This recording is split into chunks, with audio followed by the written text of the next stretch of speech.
So South Africa is not investable, in my view. You know, yesterday, it was Martin, I think, who was talking about, immigration. And he said, you know, if you were an alien sitting on a planet with a pile of money and you wanted to allocate it across the world, how much would you allocate to Africa and how much would you allocate to South Africa? The answer to South Africa would be zero. Zero. There's no way any foreigner or any foreign direct investment in their right mind would allocate a single cent to South Africa. There's black empowerment. There's over-regulated, laws everywhere. There's, the leftists are forcing CRT on us, and there's diversity, there's ESG. There are all sorts of regulations that make it absolutely uninvestable. Now, I know there's a pool of capital that would love to come into this country, a wall of capital that would come into here, that would come into Zimbabwe, because of people love this country and would like to invest here. But the money's not going to come in on the basis of where we are today. Black empowerment is theft. Expropriation without compensation is theft. Why would anyone invest in this country with those things hanging over our heads? I mean, it's uninvestable. Now, it can be fixed. South Africa can be fixed very, very easily. But when was the last time you heard anyone in the ANC talk about the two most important words? Economic growth. Okay? Economic growth. When do they ever say those words? They never use them. They talk about redistribution. They talk about radical economic transformation. They're basically talking about taking away from us and giving to themselves, not the people of South Africa, giving to themselves what they cannot build, grow, or invest themselves. They're incapable of doing it. When you see ministers, cabinet ministers speaking on the television, deep down you're saying, this is not an intelligent person. This is a stupid person. I'll give you an example, okay? And this goes against my investment in an airport in South Africa, okay? Fikile Mbalula. I name names here. Have you heard him speak on television? The guy is not very smart. He's charming. He's polite. You wouldn't hire him for a single position in any business any of you own. And he's our Minister of Transport. And I think he's been in the cabinet since '94. This is a stupid person.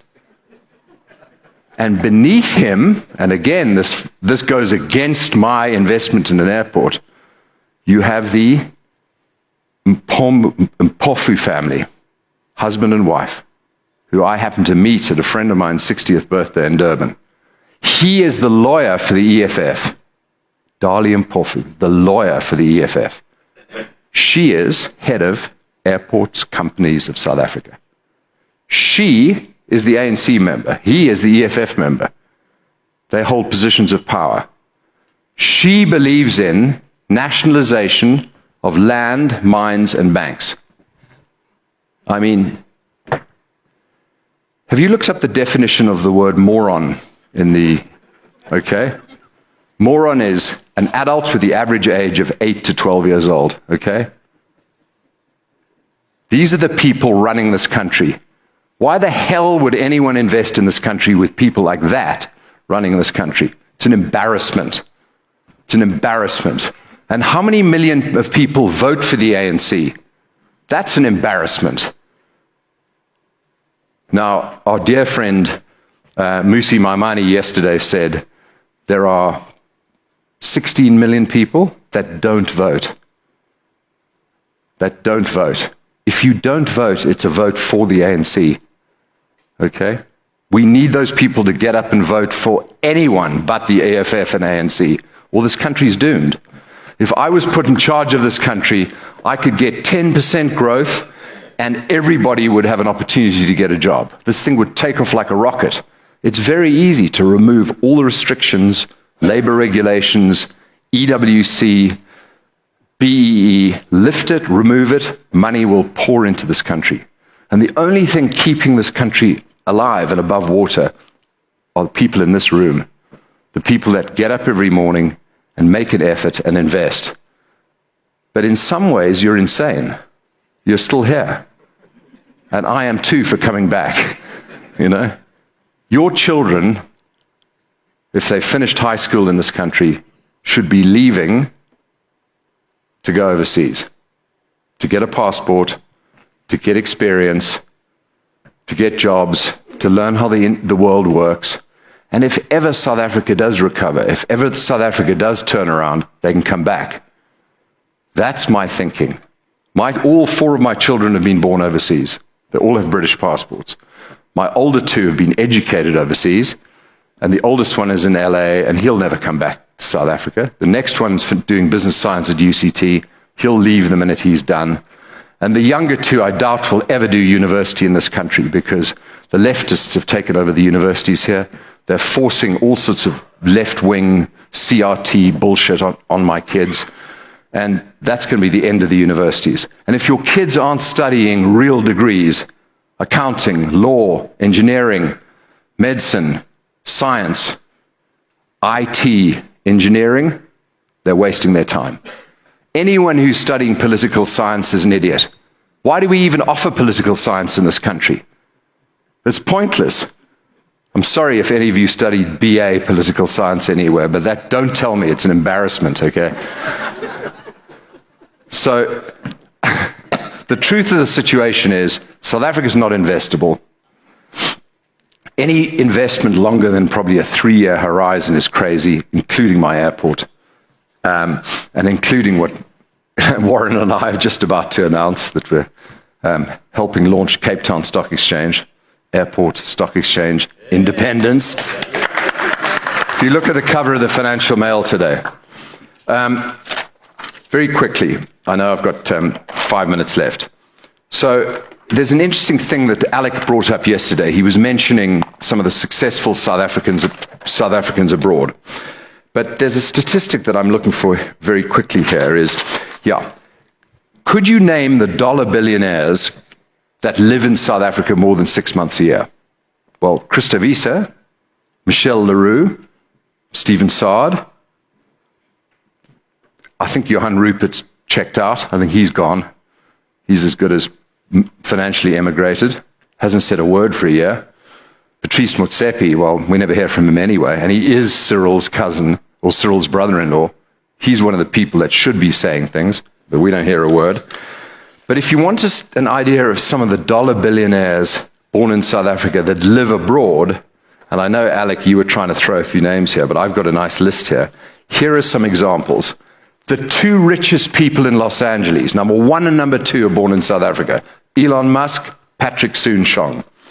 What about Jonathan Baer and Morris Khan in Israel? Both billionaires. They've gone. They both live in Israel. They don't live here anymore. Vincent Mai from the Karoo in New York, one of the greatest hedge fund people, South African. Martin Mashal in Sydney. Mark Shuttleworth, Koos Becker, Nati Kirsch, Manfred Gorvey, all in the UK, all billionaires. Alan Gray and Clive Calder in the Caribbean. Ivan Glazenberg in Lithuania now. Rodney Sachs, Hilton Schlossberg. I can go on and on and on.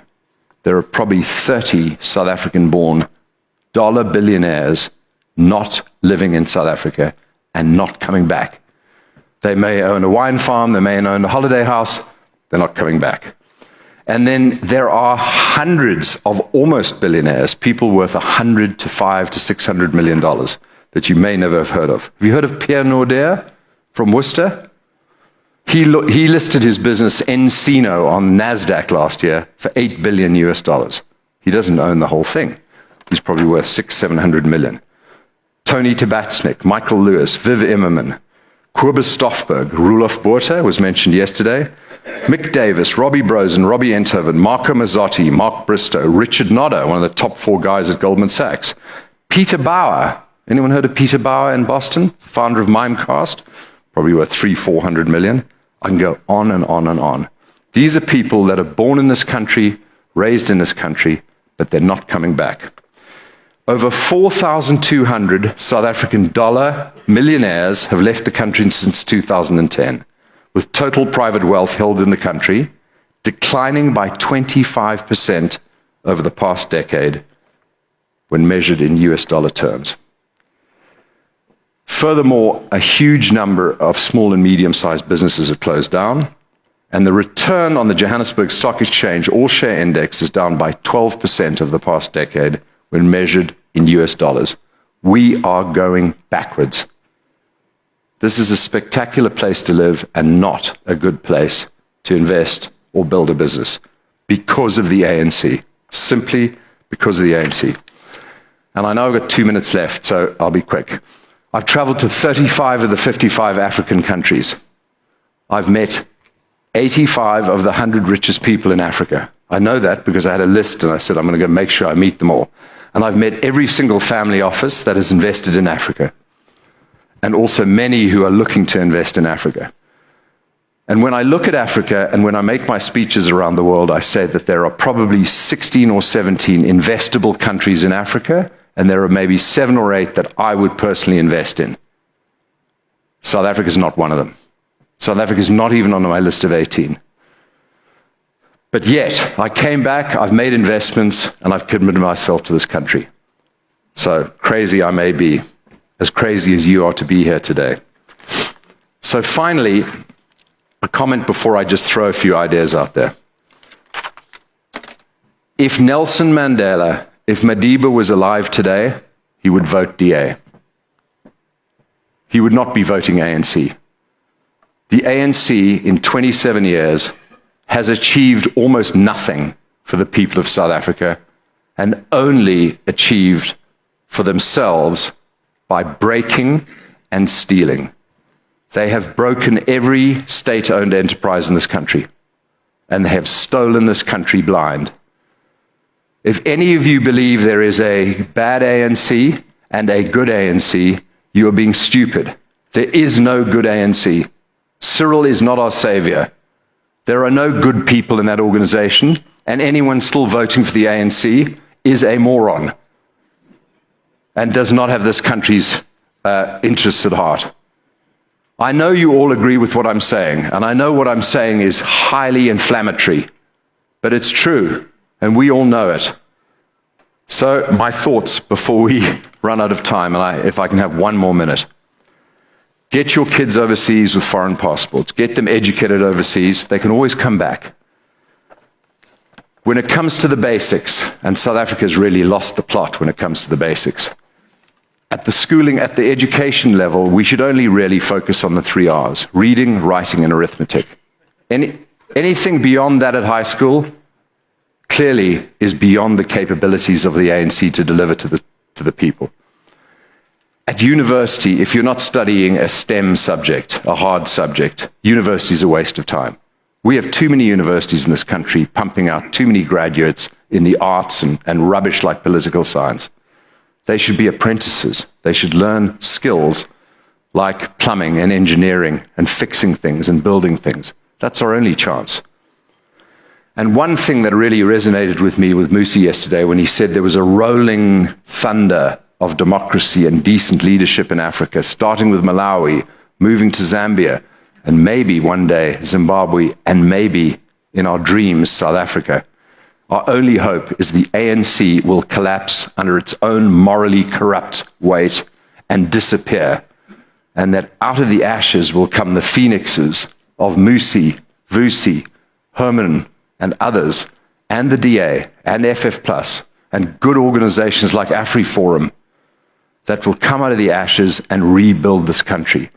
But it's very sad that we have to look towards economic collapse, civil unrest, and a failure of our society in order to build the country that we have always wanted.